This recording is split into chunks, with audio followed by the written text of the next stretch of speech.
Eu quero agradecer a Deus inicialmente pela salvação da minha alma, porque eu só sou o que sou, digo do ponto de vista do governo eclesiástico, porque antes de ser obreiro eu sou crente. Quem diz amém por isso? Eu só sou crente porque Jesus me salvou. E tudo o mais é decorrente dessa salvação, inclusive a oportunidade que estamos tendo aqui nessa tarde de trazermos uma reflexão da palavra de Deus. Quero também agradecer ao meu pastor, o pastor Ailton José Alves, pela oportunidade e confiança desprendida para comigo.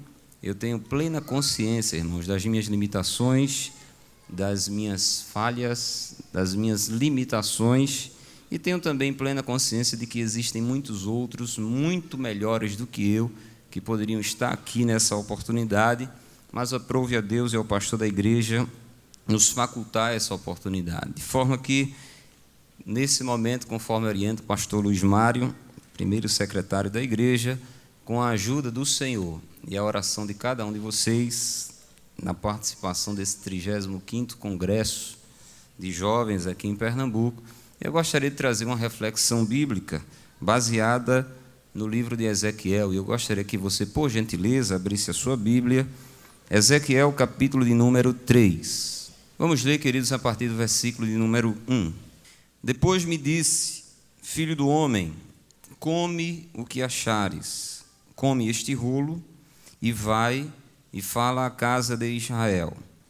Então abri a minha boca e me deu a comer o rolo. E disse-me: filho do homem, dá de comer ao teu ventre e enche as tuas entranhas deste rolo que eu te dou. Então o comi e era na minha boca doce como o mel.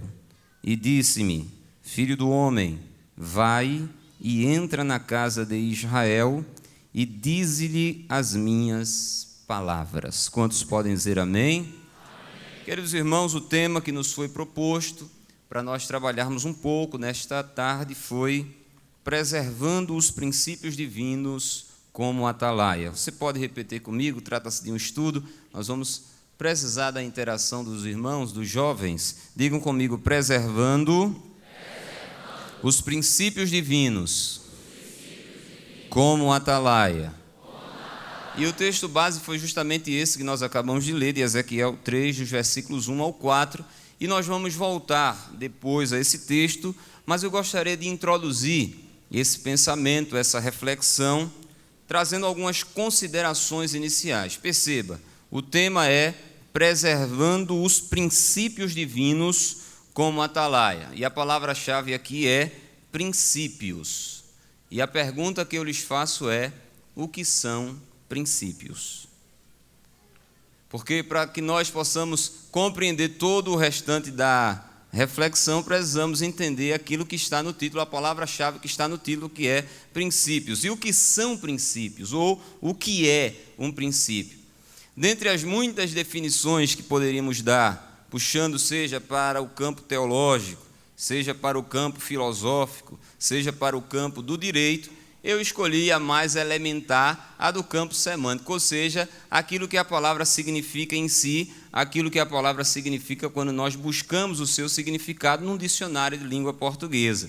Porque a primeira ideia que nos vem à mente quando você fala de princípio é de começo. O que é um princípio? Um princípio é um começo.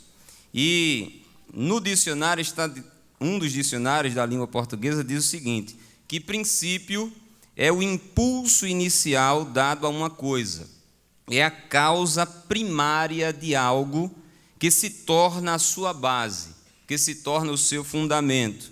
É aquilo que regula o comportamento ou a ação de alguém a partir do estabelecido inicialmente, a partir do plano original.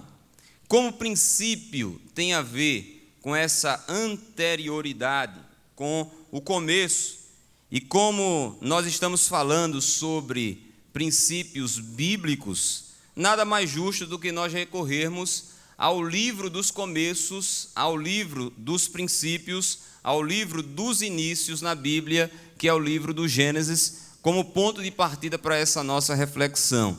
Abra sua Bíblia, por favor, em Gênesis capítulo de número 1. Como disse, algumas considerações iniciais antes de chegarmos ao tema propriamente dito. A Bíblia diz no capítulo 1, versículo 1 do livro do Gênesis: no princípio criou Deus os céus e o quê, irmãos? Então perceba, em um dado momento da eternidade. E o que é a eternidade? A eternidade é aquilo que está para além do tempo. O tempo é uma dimensão criada por Deus na qual Ele nos inseriu e à qual estamos sujeitos. Nós estamos sujeitos ao tempo porque nós somos criaturas, nós somos limitados, nós somos meros mortais e humanos. Mas, antes de que tudo existisse, quando nada era, nem ninguém era, a não ser o conselho divino, o Pai, o Filho e o Espírito Santo, Deus resolveu pontuar esta eternidade, resolveu abrir uma lacuna nessa eternidade, principiando os céus e principiando a terra. E não apenas principiando no sentido de dar o impulso inicial, mas também estabelecendo os princípios de funcionamento, tanto dos céus quanto da terra. De forma que esse livro do Gênesis, o livro no capítulo 1, versículo 1, vai mostrar quando tudo se principiou e vai mostrar também que Deus estabeleceu princípios para tudo aquilo que Ele principiou. Se vocês entenderam, digam amém. E é claro, na vastidão das coisas principiadas, na vastidão das coisas criadas, o que queremos enfatizar aqui nessa tarde é a criação do homem. E o relato da criação do homem está no capítulo 1, olhe para a sua Bíblia, versículos conhecidos, mas como diziam os nossos pais, é bom andar por caminhos conhecidos, porque nós não nos perdemos. Capítulo 1, versículo 26, diz assim: e disse Deus, façamos o homem a nossa o quê, jovens? Parece que nem todos estão lendo. A nossa o quê? Conforme a nossa... E aí depois ele estabelece o princípio de autoridade do homem em relação ao restante da criação. Mas perceba, Deus, usando o plural para Ele mesmo, não é isso? Façamos, apontando para uma pluralidade dentro dele mesmo, Pai, Filho e Espírito Santo. Ele diz, façamos o homem conforme a nossa imagem e a nossa semelhança. E eu quero dizer que a imagem e semelhança de Deus no homem o tornou o homem uma criatura absolutamente distinta, singular e superior às demais criaturas. Claro que caberia aqui toda uma reflexão acerca da imagem e semelhança de Deus no homem, mas em palavras resumidas poderíamos dizer que por imagem e semelhança entendemos, preste bem atenção nisso, características racionais e morais. Características racionais e características morais que Deus comunicou ao ser humano. O homem, portanto, ele era um ser dotado de racionalidade e de moralidade perfeitas. Os seus pensamentos, o seu raciocínio eram perfeitos. E, portanto, a sua moralidade era perfeita. A sua conduta era perfeita. Porque o que é a conduta? Senão a manifestação dos pensamentos, do raciocínio. Porque ninguém age sem antes pensar.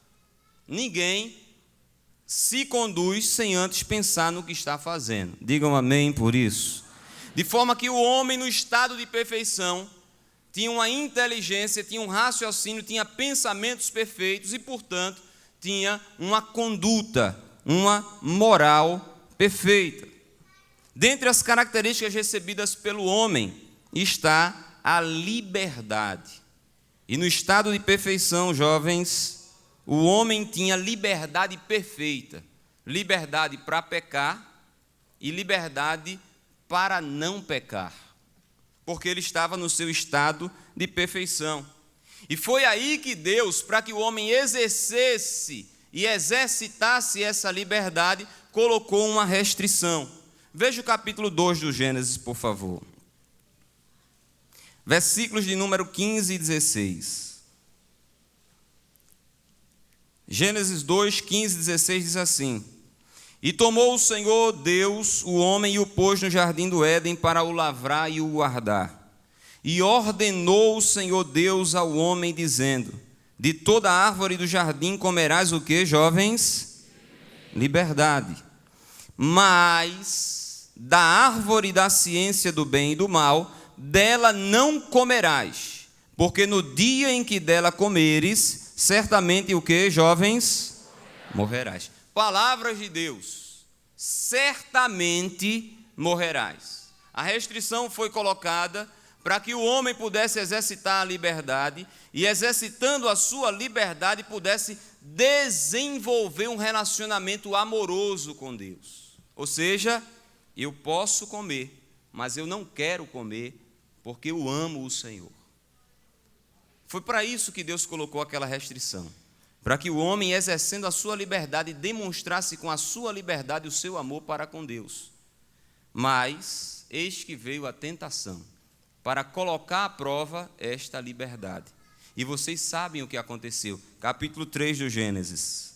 Como disse, precisamos fazer essas considerações iniciais. Versículo de número 1.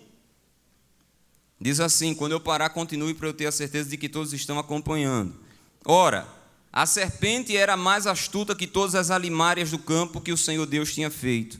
E esta disse à mulher: é assim que Deus disse: não comereis de toda a árvore do jardim. Começa a distorcer as palavras do Senhor, começa a converter a verdade em mentira, aquilo que o pastor Luiz Mário citou aqui. Versículo 3: e disse a mulher à serpente: do fruto das árvores do jardim comeremos. Veja que ela estava consciente do que ela podia e do que ela não podia fazer. Das árvores do jardim comeremos, mas do fruto da árvore que está no meio do jardim, disse Deus: não comereis, nem nele tocareis, para que não façais o que, jovens? Agora veja o que é que a serpente vai dizer no versículo 4. Então a serpente disse à mulher: certamente não morrereis. Nós acabamos de ler um texto onde Deus diz com todas as letras: certamente morrerás. Aí vem o diabo e diz: certamente não morrerás. E com quem é que a gente fica? E com quem é que Eva deveria ter ficado? Eu costumo dizer que se a tentação tivesse parado por aqui, certamente teria sido muito mais fácil da mulher resistir àquela tentação. Por quê? Porque com todas as letras Deus disse: certamente morrerás, e com todas as letras Satanás disse: certamente não morrerás. Mas a tentação avançou mais alguns estágios. A tentação se sofisticou, porque Satanás vai tocar numa área que ele sabe que é um ponto frágil de todo ser criado e que tem consciência e tem liberdade. Veja o que é que Satanás faz no versículo 4, ou seja, versículo 5. Porque Deus sabe que no dia em que dele comerdes, se abrirão os vossos olhos e sereis como quem, jovens? Sabendo o bem e o... Ou seja, ele começa a despertar a soberba em Eva. A soberba de querer ser igual a Deus. E quem sabe, diante dessa declaração, Eva disse: é bom ser criatura, mas eu acho que é melhor ser o próprio Criador. É bom ser humana, mas eu acho que é melhor ser divina. E no que Satanás caiu, Adão e Eva também caíram. Porque quando Satanás disse que caiu, ele caiu porque quis ser igual a Deus, porque a soberba entrou no seu coração. E aqui um dos aspectos da tentação diz respeito à soberba. Eles se ensoberbeceram e quiseram ser iguais a Deus. Por isso pecaram. E pecaram. E quando eles pecaram, eles morreram. E morreram espiritualmente falando. E jovens, uma vez consumado o pecado, houve agora uma perversão, houve agora uma distorção da natureza humana que antes do pecado era perfeita. E o homem, agora deformado pelos efeitos do pecado, passou a se inclinar fortemente para o erro. Passou a violar os princípios estabelecidos por Deus para a sua vida. Vamos ao Novo Testamento agora, Gálatas capítulo de número 5.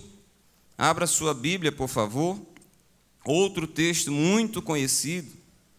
Gálatas capítulo 5. O homem peca e a imagem e semelhança de Deus é distorcida dentro dele. E ele que era perfeito e que cumpria todos os princípios de Deus para a sua vida naturalmente, porque era perfeito, agora está pervertido, agora está debaixo do poder e da influência do pecado e está inclinado para o pecado o tempo todo. Veja aí Gálatas capítulo 5, versículo número 19. Natureza humana corrompida, que o Novo Testamento vai chamar de carne.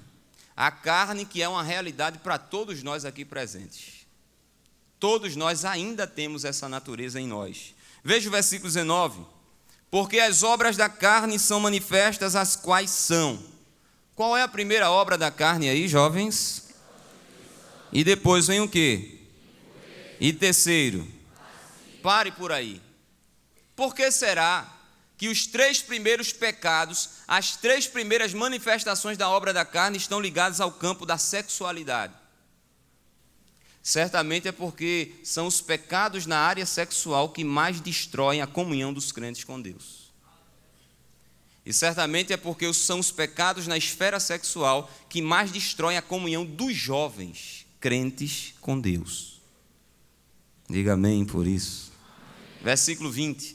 Idolatria, feitiçarias, inimizades, porfias, emulações, iras, pelejas, dissensões, heresias, invejas, homicídios, bebedices, glutonarias e coisas semelhantes a estas. Tem mais. Aí ele diz, coisas semelhantes a estas, acerca das quais vos declaro, como já antes vos disse, que os que cometem tais coisas não herdarão o reino de quem, jovens? Então, o homem agora está totalmente inclinado para o pecado, totalmente inclinado para desobedecer os princípios de Deus para a sua vida.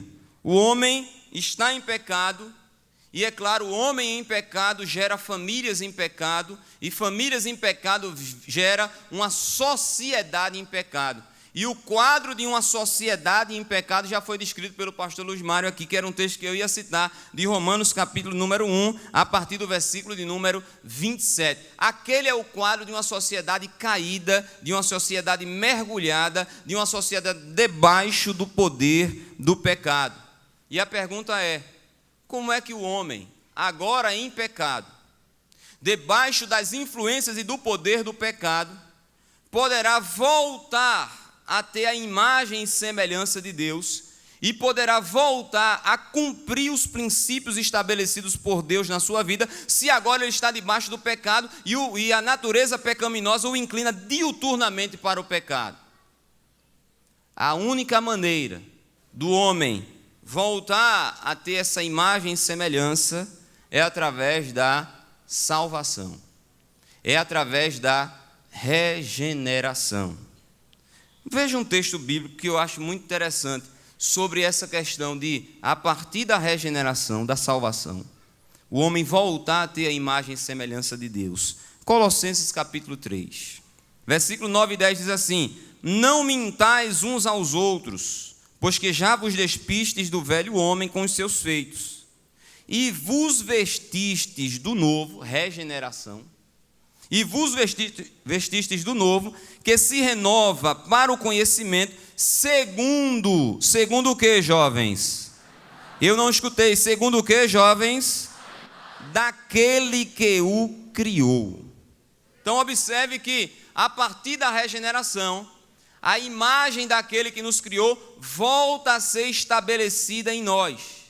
Claro que, no processo de santificação, essa imagem vai ficando cada vez mais clara, mais nítida dentro de cada um de nós. Olhe de novo para esse versículo. Olha aí na sua Bíblia. Eu creio que a maioria tem a revista corrigida, né, a versão. Eu vou ler, você olha para o versículo 10 e eu vou ler na Bíblia Viva e você compara. Diz assim: vocês estão vivendo uma espécie de vida totalmente nova, que consiste em estar continuamente aprendendo cada vez mais o que é correto e procurando constantemente ser cada vez mais semelhantes a Cristo, que criou essa vida nova no íntimo de vocês.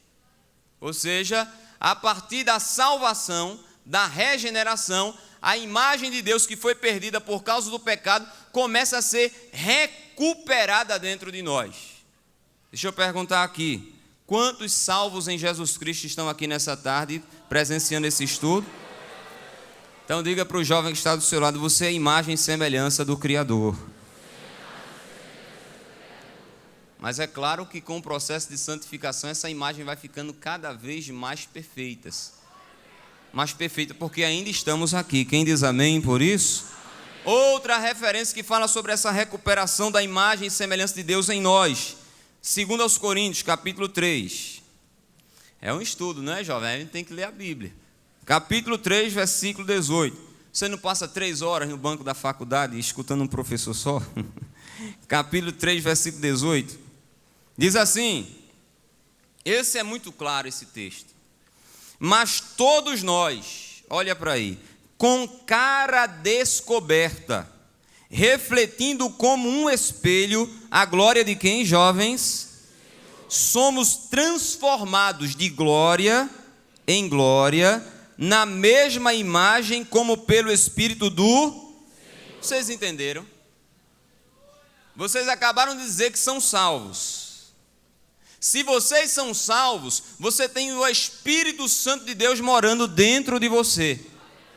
E uma das obras do Espírito Santo dentro de cada um de nós é aperfeiçoar a imagem e semelhança de Deus que foi perdida pelo pecado. E isso de glória em glória, isso dia após dia, isso de renovação em renovação. E eu estou crendo que a imagem e semelhança de Deus vai sair cada vez mais nítida desta tarde na sua vida e na minha vida. Se você crê nisso, levante a sua mão e diga glória a Deus. Então... é responsabilidade dos salvos, dos regenerados, transmitir a imagem e semelhança de Deus na sua vida.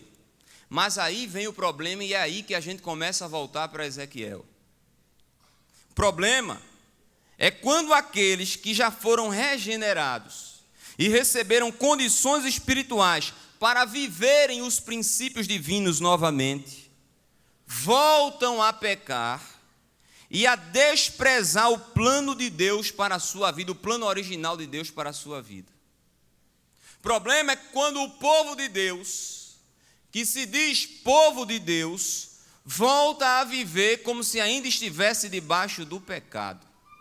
E foi exatamente isso que aconteceu na geração de Ezequiel. O povo de Deus, que recebia o nome de povo de Deus, começou a praticar pecados abomináveis aos olhos de Deus e começaram a abandonar os princípios de Deus para a sua vida. E eu quero lembrar aqui que houve 3 deportações para a Babilônia. Nós não estamos entrando em detalhes porque certamente vocês já ouviram isso nesses 2 primeiros dias. E o profeta Ezequiel foi na segunda leva, foi na segunda deportação para Babilônia. Ou seja, quando Ezequiel começou a profetizar, ainda não havia tido a terceira e última deportação, a mais mortal, a mais terrível de todas as deportações, a terceira. E Ezequiel vai profetizar no exílio, Ezequiel vai profetizar no cativeiro. E por que é que Ezequiel vai profetizar no cativeiro? Porque o povo estava no cativeiro. E por que é que o povo estava no cativeiro? Estava no cativeiro porque havia desobedecido e desprezado os princípios de Deus para a sua vida. E quais foram os princípios que o povo de Deus desprezou na geração de Ezequiel? Podemos destacar pelo menos 2. 2 foram os pecados principais da nação de Judá na geração de Ezequiel. Primeiro, idolatria. E segundo, imoralidade. Um consequência do outro. Porque ao desprezar o único e verdadeiro Deus, preste bem atenção nisso. Ao desprezar o único e verdadeiro Deus, Judá também desprezou todos os princípios éticos e morais estabelecidos por Deus na sua lei. E o que foi que Judá fez? Desprezou a moral de Deus e abraçou a moral dos deuses pagãos. E começou a se conduzir com a mesma conduta das civilizações pagãs. Isso por causa da sua idolatria. e consequente imoralidade. E às vezes a imoralidade vem antes da idolatria. Vocês estão lembrados? Lá em Deuteronômio 7 nós não vamos ler. Quando o povo de Deus estava prestes a entrar na terra de Canaã, a terra de Canaã estava povoada por 7 nações pagãs, idólatras e imorais. Aí Deus diz a Moisés: Moisés, diz a esse povo aí, principalmente aos jovens, aos solteiros. Não vou perguntar quem é solteiro aqui, não é? Ainda estão na prova, né? Mas Deus proverá, diga amém por isso. Então, diga, olha, no instante vocês se animam, né, irmãos? Então vejam, olha aqui para mim. Deus diz através de Moisés: Moisés, diga aos jovens de Israel que quando entrarem na terra de Canaã, não dê ou não se dê em casamento os jovens com as moças dessas civilizações pagãs, porque elas vão corromper o coração deles e vão levá-los a sacrificar outros deuses. E diga às moças que não se casem com os rapazes não crentes lá de Canaã, porque senão eles vão corromper o coração delas e vão levá-las a sacrificar outros deuses. A minha ira vai se acender e eu vou consumir todo mundo na minha ira. Deus estabelecendo um princípio de que crente só casa com crente. Diga ao jovem que está do seu lado: crente só casa com crente, meu irmão.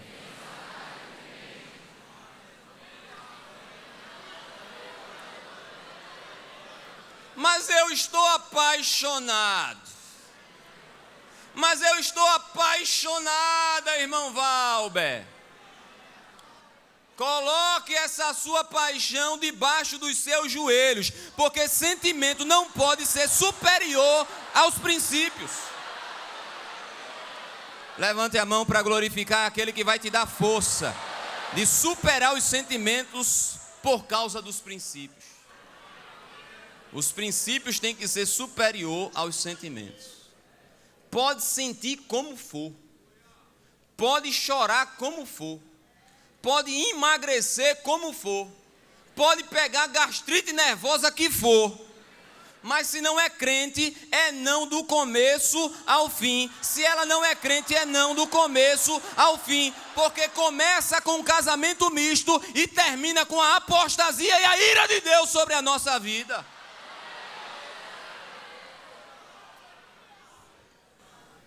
De forma que, diz a Bíblia, que a idolatria e a imoralidade foram os 2 pecados principais da geração de Ezequiel, um consequência do outro.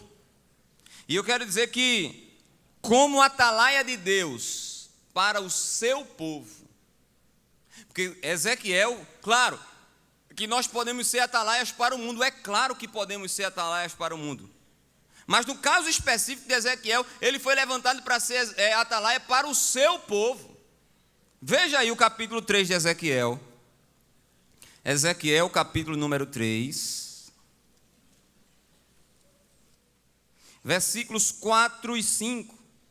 Diz assim a palavra de Deus: E disse-me, filho do homem, vai e entra na casa de quem, jovens? De Israel, e dize-lhes as minhas palavras, porque tu não és enviado a um povo de estranha fala, nem de língua difícil, mas tu estás sendo enviado à casa de quem? Para falar para o teu povo, para falar para os teus irmãos, para falar para uma geração que infelizmente abandonou os princípios de Deus, e a ira de Deus está vindo sobre eles, e eles não estão se dando conta disso. E Ezequiel avisou com insistência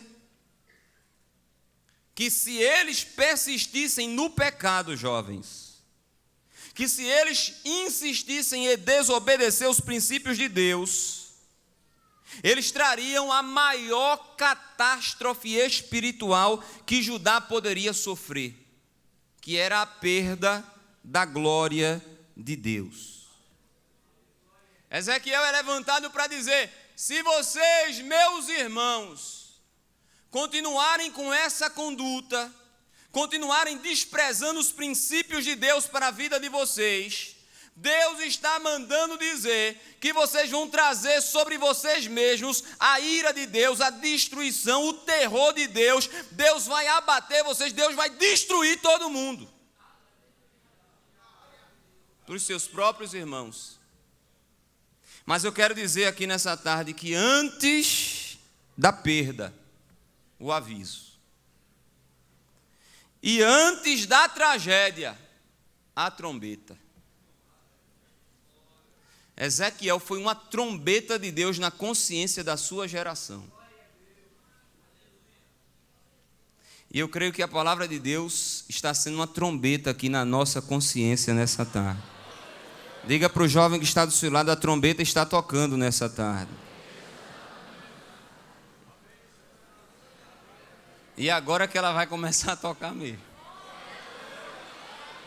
Porque eu venho com todo o temor e tremor da parte de Deus para ser uma trombeta de Deus na tua consciência aqui nessa tarde. Porque no capítulo 4 do livro do Ezequiel, começam os atos simbólicos. Porque Ezequiel não foi só um atalaia de palavras, ele foi um atalaia de atos também, de ações que Deus exigiu deles. E por sinal, ações constrangedoras. Ele teve que fazer aquilo que ele não queria fazer. E ele disse a Deus, eu não quero fazer, Senhor. É pesado demais, é constrangedor demais, mas faça. Faça porque eu estou buscando homens que compartilhem do meu sentimento com o meu povo. E como está difícil, eu achei você, Ezequiel. Então vai sofrendo comigo. Vai sentindo o que eu sinto. Vai pensando o que eu penso. Vai fazendo o que eu faço. Para ver se alguém escapa nessa geração, Ezequiel. Capítulo 4 começam os atos simbólicos e proféticos de Ezequiel. Somente no capítulo 4, eu estou citando apenas para a gente ter uma ideia. Deus ordena que Ezequiel pegasse um tijolo. Não é esse tijolo que a gente conhece, não. Tijolo naqueles tempos antigos, onde eram escritas mensagens, onde eram feitos desenhos que comunicavam mensagens, e a arqueologia já descobriu vários deles. Deus manda Ezequiel pegar um tijolo, desenhar a cidade de Jerusalém, fazer as muralhas de Jerusalém, desenhar rampas para com as muralhas, que eram por onde os inimigos iam entrar em Jerusalém, e ainda pegou uma frigideira de ferro, e colocou entre Ezequiel e a cidade, simbolizando o cerco que eles estavam sofrendo por parte do inimigo, por parte de Nabucodonosor. Ainda no capítulo 4, Deus ordenou, imagine, que Ezequiel dormisse 390 dias seguidos somente do lado esquerdo. E depois mais 40 dias somente do lado direito, simbolizando o período de apostasia de Israel para com Deus. Certamente 430 anos, porque é um ano para cada dia, do reinado de Salomão, que foi quando tudo começou a declinar, e tudo começou a declinar por causa do bendito do casamento misto, até o término do cativeiro da Babilônia. Ainda no capítulo 4, além de Ezequiel ter que fazer isso, ele ia ter que comer somente, por dia, 250 gramas de bolo de cevada e meio litro de água. Simbolizando a fome que Deus ia mandar em Jerusalém. E quem sabe Ezequiel podia dizer ao Senhor, mas Senhor, quem pecou foi eles. Então eles que passem fome, Senhor, eu também vou ter que passar fome por causa deles. Ezequiel. Porque os meus atalaias desfrutam dos mesmos sofrimentos que eu desfruto, Ezequiel. E tu não ainda viste nada? Porque um dia eu vou mandar um que vai morrer numa cruz por amor aos outros, sem que nenhum deles mereça. E esse bolo de cevada, quando fosse cozido, é forte que eu vou dizer, mas está na Bíblia. Quando fossem cozidos, tinha que ser cozidos, o fogo teria que ser aceso com esterco de homens. Aí Ezequiel disse, Senhor, aí também é demais, Senhor.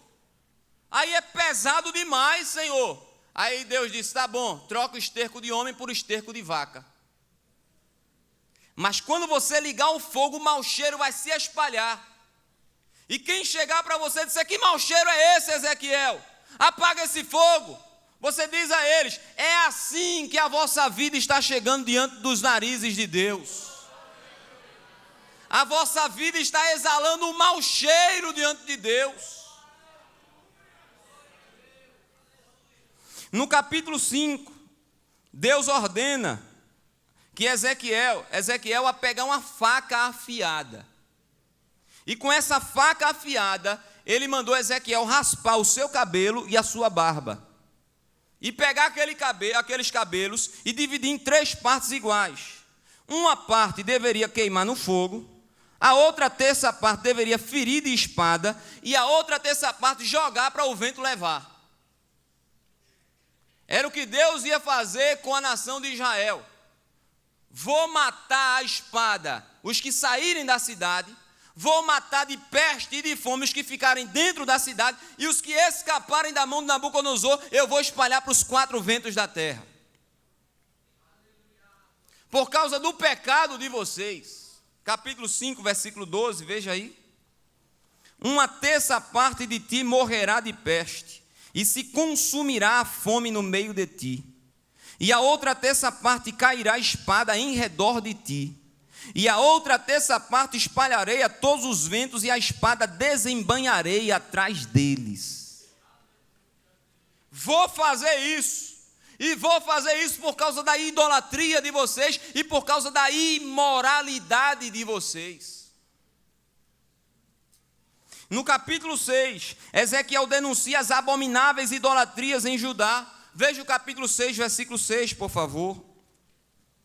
Em todos os vossos lugares habitáveis, as cidades serão destruídas, e os altos assolados, para que os vossos altares sejam destruídos e assolados, e os vossos ídolos se quebrem e cessem, e as vossas imagens do sol sejam cortadas e desfeitas as vossas obras. Abandonaram o único e verdadeiro Deus, o único Deus da antiguidade, de todos os tempos, que exige santidade daqueles que o servem. E abraçaram os demais deuses.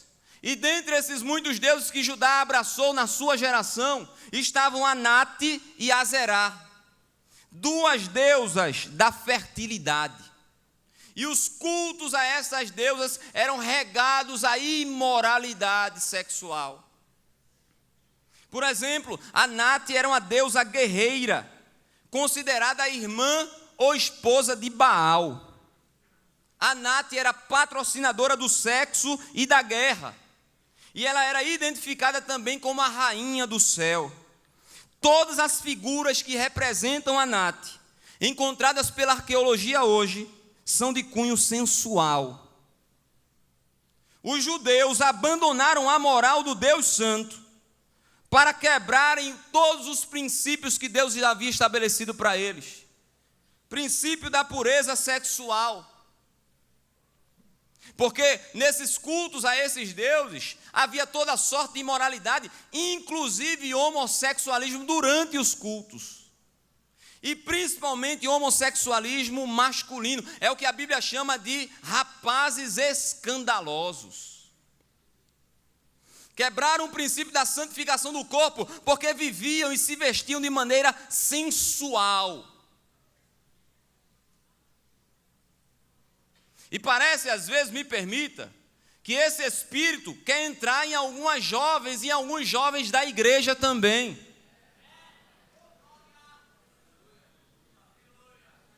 Porque o meu corpo é um reflexo do meu espírito. O meu corpo é a manifestação do meu espírito. E se alguém usa as roupas sensuais, é porque o pecado já está lá dentro, já está dentro do espírito. O espírito está sendo nutrido por sensualidade também. São ventos tempestuosos de influências malignas querendo entrar dentro da igreja. Mas como foi dito aqui, tem atalaia nas portas da igreja com a Bíblia na mão, dizendo aqui não, aqui é o plano original, aqui é o princípio original de Deus, é macho e é fêmea para a glória de Deus. Levanta a tua mão e glorifica o nome de Jesus aqui nesta tarde.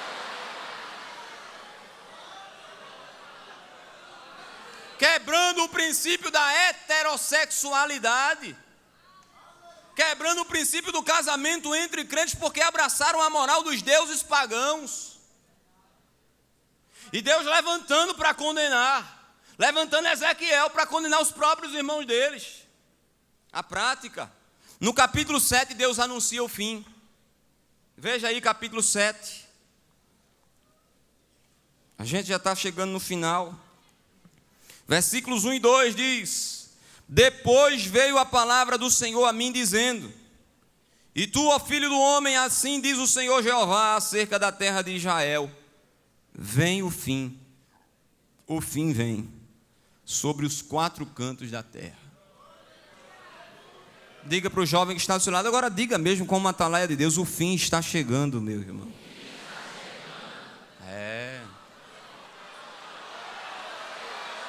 E Deus disse: eu vou pegar esses falsos profetas na esquina. Porque tem falso profeta no meio de vocês aí, isso na geração de Ezequiel, está dizendo: Deus já esqueceu o seu povo, Deus não está ligando mais para nada não, porque a gente já fez e aconteceu, e até agora não aconteceu nada, Deus não pesou a mão. Deus disse: eu vou pegar eles, Ezequiel, e eu quero que tu fales para eles e diga: o fim vem o fim, e não vai demorar não.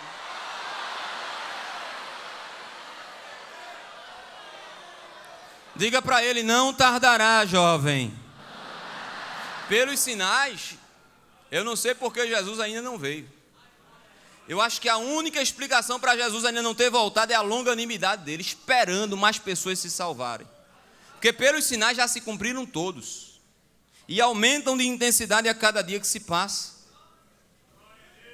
O fim vem, e não vai escapar ninguém do juízo. Aleluia, glória a Deus. Capítulo 8. Aí sim, se inicia o processo da retirada da glória de Deus de Israel, de Judá. Ô irmãos, que coisa triste vai acontecer agora. A glória de Deus, a presença de Deus, por causa dos pecados persistentes de Judá, vai começar a se retirar de Judá. E eles vão sofrer a maior tragédia da sua existência. Porque no capítulo 8, versículo 3 está escrito: e estendeu a forma de uma mão e me tomou pelos cabelos da minha cabeça. E o Espírito me levantou entre a terra e o céu e me trouxe a Jerusalém em visões de Deus, até a entrada da porta do pátio de dentro, que olha para o norte, onde estava colocada a imagem dos ciúmes, que provoca o ciúme de Deus. A profanação de Judá tinha saído das casas para o templo. Muitas das casas já estavam corrompidas, e agora a profanação estava dentro da casa do Senhor. Dentro da casa do Senhor estava uma imagem de ciúmes, que provoca a ira de Deus. Versículo 5. E disse-me: filho do homem, levanta agora os teus olhos para o caminho do norte. E levantei os olhos para o caminho do norte, e eis que da banda do norte, à porta do altar, estava esta imagem de ciúmes à entrada, na porta da casa do Senhor. E disse-me: filho do homem, vês tu o que eles estão fazendo? Estás vendo porque eu vou tirar minha presença do meio deles? Aleluia. Veja o que é que eles estão fazendo, filho do homem, dentro da minha casa. As grandes abominações que a casa de Israel faz aqui, para que me afaste do meu santuário. Mas verás ainda maiores abominações. Não parou por aí não, Ezequiel. Tem coisa pior acontecendo dentro da minha casa. E levou-me à porta do átrio, então olhei, e eis que havia um buraco na parede. E ele disse: filho do homem, cava aí esse buraco na parede do meu templo. E cavei na parede, e eis que havia uma porta. Então me disse: entra aí nessa porta e vê as malignas abominações que eles fazem aqui na minha casa. Não é em outro lugar não. É gente que está frequentando a minha casa. Estão frequentando a minha casa como se nada estivesse acontecendo, mas eles estão praticando abominações diante dos meus olhos. E entrei e olhei, e eis que toda a forma de répteis e de animais abomináveis e de todos os ídolos da casa de Israel estavam pintados na parede todo ao redor. Animais considerados por Deus imundos e, portanto, representando imundícia. A casa que Deus disse é santa, e é santa perpetuamente, agora estava cheia de imundícias por aqueles que estavam frequentando aquela casa.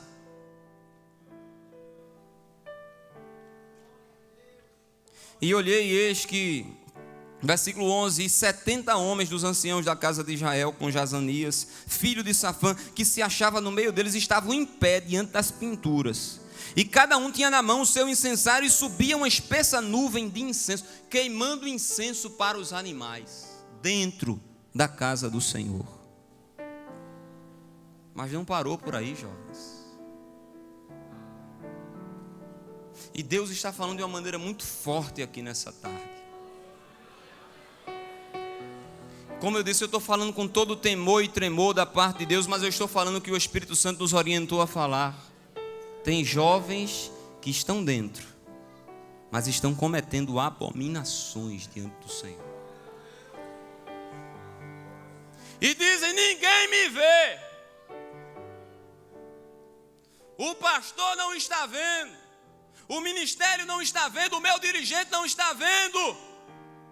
E ninguém via, mas Deus disse: eu vejo. E eu, além de ver, revelo. E além de revelar, trago juízo quando revelo. Deus está dizendo: eu estou vendo. Versículo 14. E levou-me à entrada da porta da casa do Senhor, que está da banda do norte, e eis que estavam ali mulheres assentadas chorando por Tamuz, deus babilônico da vegetação. E quando o outono chegava e a vegetação morria, disse que esse Deus também morria. E as mulheres estavam chorando: Tamuz morreu. O que será da nossa plantação? O que será do nosso sustento, do nosso alimento? E Deus dizendo: e quem é que manda o sustento para vocês? É Tamuz? É Tamuz que faz o sol nascer? É Tamuz que manda a chuva a seu tempo? É Tamuz que manda o crescimento para aquilo que vocês plantam? É Tamuz que dá saúde a vocês para vocês colherem o que plantam? É Tamuz que dá apetite a vocês para vocês comerem o que vocês colhem?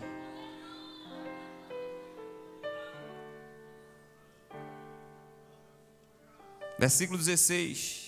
E levou-me para o átrio do interior da casa do Senhor, e eis que estavam à entrada do templo do Senhor, entre o pórtico e o altar, cerca de 25 homens de costas para o templo do Senhor, e com o rosto para o oriente, e eles adoravam o sol para o oriente, virados de costa para o templo, adorando o sol, da banda que o sol nasce do oriente. Culto ao sol que tem a ver com Baal, que tem a ver com imoralidade também.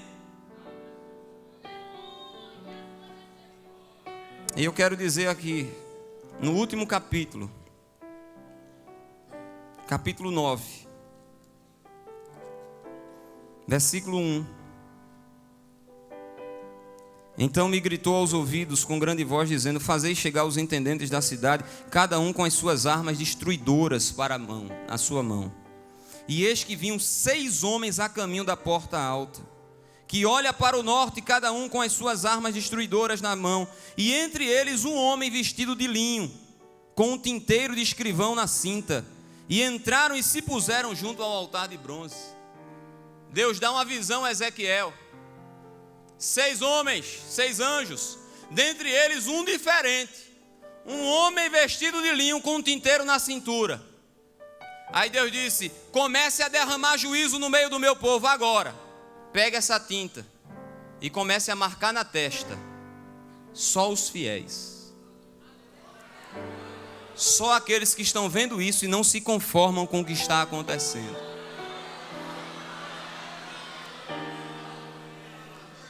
E no versículo 27 o homem diz: fiz como me mandaste. E se eu disser a você que esse homem de linho fino, puro e branco, com um tinteiro na cintura, está aqui no templo central nessa tarde. E ele está aqui para marcar só os fiéis. Porque os demais vão começar a padecer debaixo do juízo de Deus. E a pergunta que eu lhes faço é: se ele começar a passar aqui agora, você vai ser um dos que vai ser marcado?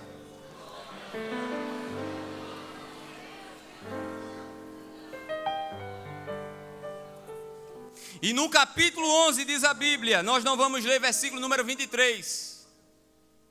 Diz a Bíblia que a glória que estava entre os querubins vai para a porta do templo, e da porta do templo ela vai para o Monte das Oliveiras. E depois ela vai embora. E a glória foi embora. E a presença foi perdida. E a tragédia aconteceu. A glória se foi. E acabou. Estão lembrados?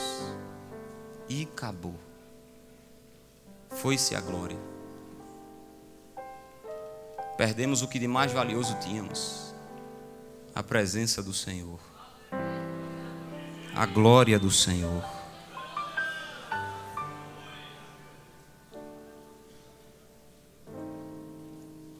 E para alguns que estão aqui, a trombeta está soando e está dizendo: e acabou. E acabou. A glória foi embora.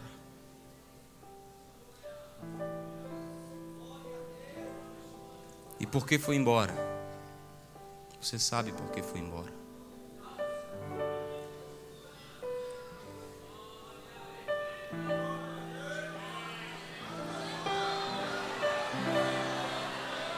Isso é muito forte, né? Houve uma época na história de Israel que somente quem tinha mais de 30 anos é que poderia ler o livro de Ezequiel, porque era forte demais. Judá pecou e acabou. Judá pecou e a glória foi embora. Me permita, eu sei que tem muitos universitários aqui. Se fosse hoje, Judá abraçaria essa mentalidade que domina os centros acadêmicos, principalmente nas ciências humanas. Esse pensamento filosófico aí do niilismo, a negação de tudo e todos os valores, da morte de Deus proposta por Nietzsche, que disse: Deus morreu, eu matei ele. Que escreve um livro chamado Crepúsculo dos Ídolos, onde ele diz: eu vou ensinar vocês a filosofar com um martelo. E com esse meu martelo eu vou destruir Deus e todos os princípios que Deus estabeleceu na sua palavra. E essa febre se espalhou por todos os centros acadêmicos da Europa e chegou no Brasil, e é o que domina as nossas universidades hoje. Que Deus não existe. Se Deus não existe, a palavra de Deus não é palavra de Deus. E se a palavra de Deus não é palavra de Deus, eu não tenho que obedecer ao que está escrito, os princípios que estão escritos nela. Não sabem eles que Nietzsche conheceu o inferno antes de ir para o inferno com martelo e tudo. Porque morreu louco, com sífilis, em cima de uma cama, numa existência terrível. Eu estou sentindo o peso da mensagem aqui nessa tarde. Deus disse: come o rolo, Ezequiel. E nesse rolo tem lamentações, tem suspiros e tem ais. Não vai ter nada suave, não vai ter nada bom, Ezequiel. É lamentação, é suspiro e é ai. E nesta tarde Deus está dizendo: é lamentação, é suspiro e é ai. Você está sentindo a santidade de Deus aqui nesse templo?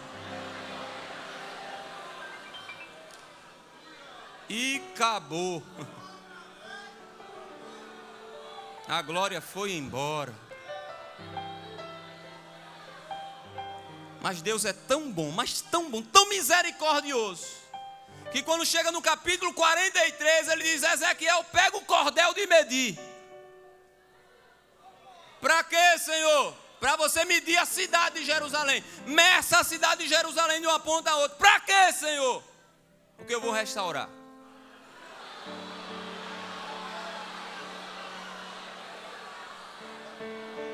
Diga para o seu jovem que está do seu lado: a tarde de restauração na tua vida, jovem. Fica em pé glorificando a Deus. Mas é glorificando mesmo a Deus. Eu sinto quando louvo a Deus de todo o coração. No capítulo 43 está escrito que eles ficaram olhando para a banda do Oriente, por onde a glória de Deus tinha ido embora. E daqui a pouco eles olham, bem suave, bem suave, a glória de Deus voltando pelo mesmo caminho por onde ela tinha ido embora. Oh, glória a Jesus.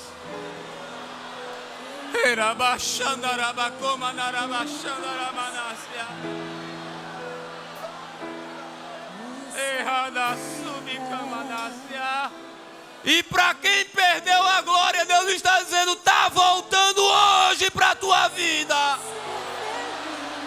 Se você crê nessa palavra, levanta a tua mão, glorifica o Senhor e começa a receber a glória que volta.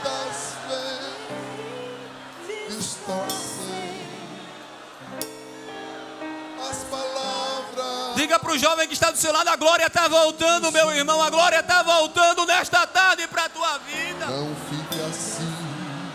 Você sente que a glória está voltando para a tua vida? E tem mais. Assim te diz o Senhor: a glória da segunda casa vai ser maior, vai ser maior, vai ser maior do que a primeira. Nas promessas recebe glória de Jesus, recebe a presença, atalaia de Jeová. empoderar. A atalaia tem que estar bem para ser atalaia. E Deus está tratando com as almas dos atalaias aqui nesta tarde.